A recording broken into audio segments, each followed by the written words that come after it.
देखिए यहाँ हम आ गए हैं तीसरे सेट। आज तीसरे सेट में हम सब आए हैं, मात्र 10 प्रश्न साइंस के लेकर के आए हैं। तो देखिए यहाँ 21 से हम शुरू करेंगे और 30 तक पहुंचेंगे। मात्र 10 प्रश्न, 2 मिनट सिर्फ इंतजार कर लीजिए, 2 मिनट में हम सब क्लियर कर लेंगे। तो देखिए आते हैं क्या क्या क्वेश्चन दिया गया है।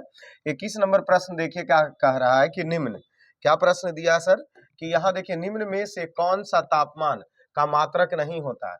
मतलब ऑप्शन हमें देखना है और बताना है कि किसमें है जो तापमान का कोई मात्रक नहीं होता। फ़ारेनहाइट, सेल्सियस, पास्कल और केल्विन। तो देखिए फ़ारेनहाइट होता है, सेल्सियस भी होता है, केल्विन भी होता है, पास्कल नहीं। पास्कल दाब का मात्रक है, पास्कल दाब का एसआई मात्रक होता है, ना कि ताप का एसआई मात्रक नहीं होता है। तो आंसर हमारा क्या हो गया, बी आंसर सही हो गया। ठीक है, अब आते हैं 22 नंबर प्रश्न। 22 नंबर प्रश्न देखिए क्या दिया गया है। 22 नंबर क्वेश्चन देखिए कह क्या रहा है सर कि किस तापमान पर पानी, जो पानी है वो तरल अवस्था, ठोस अवस्था दोनों स्थिति में विद्यमान होते हैं। मतलब तरल है जो पानी जो है तरल अवस्था में भी रहेगा और ठोस अवस्था में भी रहेगा। Option A 100 degree centigrade, B 0 degree centigrade, C 1 degree centigrade minus में, और डी माइनस में 100 डिग्री सेंटीग्रेड। देखिए तो अगर 100 डिग्री सेंटीग्रेड तो वाष्प में चला जाएगा, 0 डिग्री सेंटीग्रेड बर्फ में रह सकते हैं, और यहाँ माइनस में अगर चले गए तो ये तो पूरा एकदम बर्फ ही रहेगा, और 100 में अगर चले गए तो ये पूर्ण रूप से बर्फ रहेगा, क्योंकि माइनस में तो 0 डिग्री ही बर्फ और पानी दोनों रहने के चांसेस बनेंगे। और इसीलिए इस क्वेश्चन का सही आंसर ऑप्शन बी होगा, 0 डिग्री सेंटीग्रेड। ठीक है, तो चलिए 22 नंबर भी हमने कंप्लीट किया। अब आते हैं 23 नंबर प्रश्न। 23 क्या करा, केल्विन पैमाने पर पानी का हिमांक क्या होता है।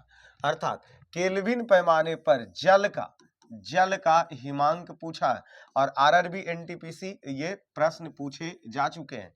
ठीक है, सबसे पहला ऑप्शन 173.15 केल्विन, बी में 137.15 केल्विन, और सी में 473.15 केल्विन, और डी है 273.15 केल्विन।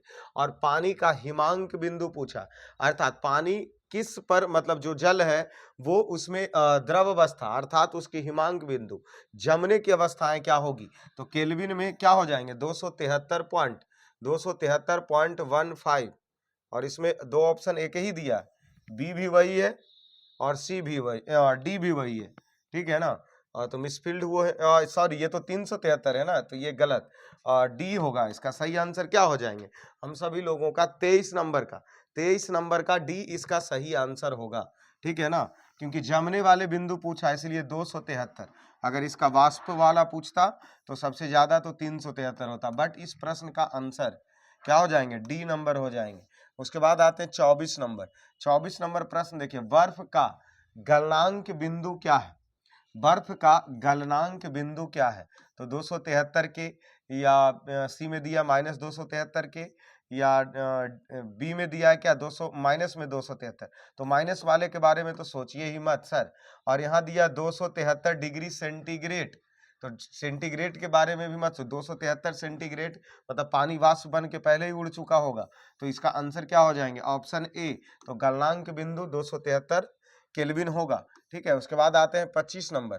25 नंबर प्रश्न देखिए, केल्विन पैमाने पर लिए गए ताप को सेल्सियस में, अर्थात केल्विन में है उसको 0 डिग्री सेल्सियस में बदलना है, केल्विन को सेल्सियस में बदलना है, तो आपको क्या करना होगा, तो जो केल्विन में तापमान दिया है उसमें 273 को घटाना पड़ता है, क्योंकि हमने पिछले भी वीडियो में वही बातें दोहराई थी आपको कि अगर डिग्री सेल्सियस से केल्विन में जाना है तो 273 इसमें जोड़ना पड़ेगा। ठीक है, इसका डायरेक्शन इस तरफ समझ लीजिए कि डिग्री सेल्सियस से केल्विन में जाना है। बट यहाँ देखिए, यहाँ क्या कह रहा, यहाँ कह रहा केल्विन से सेल्सियस में अगर आना है तो 273 उसमें घटाना होगा। हमने डायरेक्ट याद करवाया था आपको, तो इसीलिए 25 का ए होंगे। उसके बाद 26 नंबर प्रश्न पे आते हैं, घन वस्तु में ऊष्मा चालन की दर निर्भर नहीं करती है। मतलब कोई भी वस्तु है जिसमें ऊष्मा चालन की दर किस पर निर्भर नहीं करेगी, सामग्री की घनता पर, सामग्री की आयाम पर, घर्षण पर, इलेक्ट्रॉनिक विन्यास पर। तो इसमें ऊष्मा चालन की दर निर्भर घर्षण पर नहीं करेगी। ठीक है, तो ऑप्शन इसका सी क्या हो जाएगा, सही हो जाएगा। उसके बाद आते 27 नंबर प्रश्न। क्या करा, 0 डिग्री सेंटीग्रेड पर तरल पानी के कण में उस तापमान पर बर्फ के कण की तुलना में अत्यधिक ऊर्जा होती है। ये प्रश्न पूछ रहा है कि 0 डिग्री सेंटीग्रेड जो है उसमें तरल पानी हो गया, तो पानी के कण हो गए, और उसी तापमान पर जो बर्फ के कण है तुलना में अधिक ऊर्जा होते हैं। क्यों होते हैं? क्योंकि ऑप्शन पहला देखिए दिया गया, चूंकि बर्फ से प्रक्रिया के दौरान पानी के कण उष्मा ऊर्जा को अवशोषित करता है, ये गलत है। फिर बी देखिए, चूंकि बर्फ से जल वाष्प के स्थानांतरण, देखिए इसमें जल वाष्प का कोई बातें नहीं कहा, इसलिए इसको भी नहीं लेंगे। और सी में पहुंचते, चूंकि बर्फ से तरल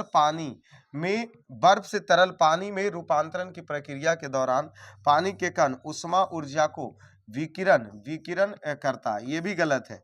चूंकि बर्फ के कण उष्मा ऊर्जा को, हाँ ये सही है, क्यों गलना का मतलब क्या हो रहा है, उसका तापमान। तो जैसे हम बर्फ को पहले अगर गर्म करेंगे, तो बर्फ को जैसे ही गर्म करेंगे ना, तो वो पानी अगर एक गिलास में लेकर के बर्फ को क्या कर रहे हैं, गर्म कर रहे हैं, तो वह जल तब तक के गर्म नहीं होगा जब तक कि बर्फ पिघल ना जाए। तो यहाँ अर्थ क्या हो रहा कि जो बर्फ है वो उष्मा को क्या कर रहा, अवशोषित कर रहा, और इसीलिए इसका आंसर डी होगा कि जो बर्फ है वह उष्मा के कण को अवशोषित करता, ऊर्जा को अवशोषित करता, इसीलिए ऐसा होता है। ठीक है, अब आते हैं 28 नंबर प्रश्न। क्या करा, ताप का अंतरण मुख्य रूप से चालन, संवहन और विकिरण से होता है। अब किसमें होता है जो देख लेते हैं, जैसे गर्म जल को ले जाने वाले इंसुलेटिंग पाइप में, उसके बाद रेफ्रिजरेटर के फ्रिज या कॉइल में, या बॉयलर भट्टी में, या किसी भी संघनित्र में वाष्प में। तो ये बॉयलर भट्टी में ऐसा होती है कि जो ताप का अंतरण है वो चालन, संवहन और विकिरण तीनों विधि के द्वारा होता है, और इसीलिए 28 का सी आंसर होंगे। अभी आते 29 नंबर प्रश्न।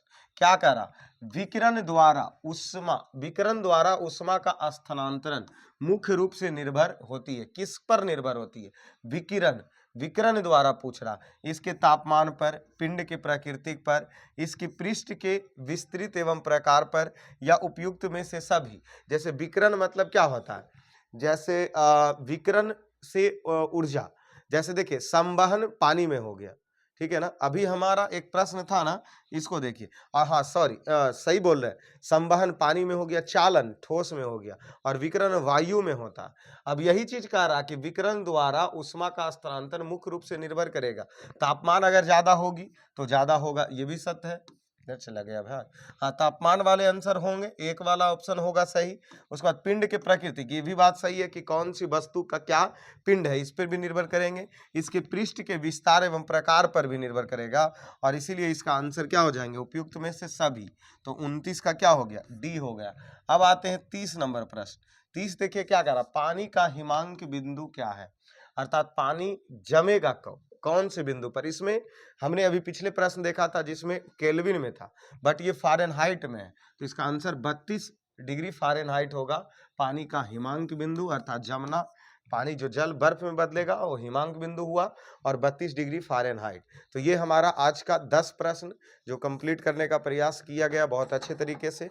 तो इसी प्रकार लगातार 10 प्रश्न की सेवाएं दी जाएगी इस परिवार के माध्यम से। तो धन्यवाद।